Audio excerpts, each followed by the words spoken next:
12 years ago, my wife was diagnosed with cancer.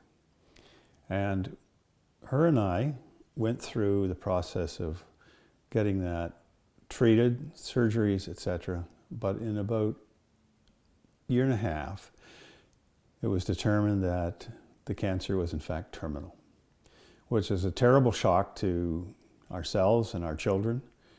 And now we had this journey that we had never taken before ahead of us. What we did was we got help from the people at the cancer clinic who offered us lots of support, but we also decided together that we would take on the job of planning for Brenda's funeral and life after her death. So we did things like meeting with the funeral director and the folks at the cemetery. We wrote the obituary.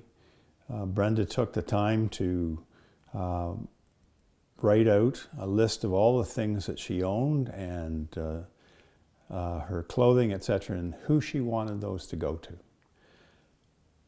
And of course, the time came at hospice when Brenda did pass away. Well, even though you think you're prepared, you're not.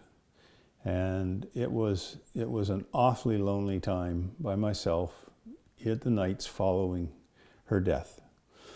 One of the things that I found that helped, though, believe it or not, is as simple as turning a radio on in the house so that there's background noise and you're not in the cavernous, empty space that was your home, and it starts to become your home again.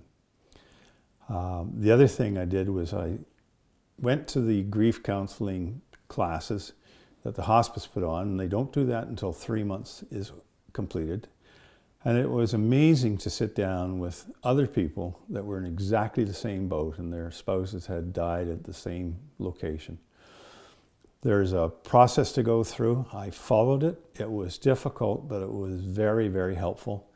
And I would say within a year or so following Brenda's death, that I started to feel that I could manage on my own and that I had the rest of my life to live.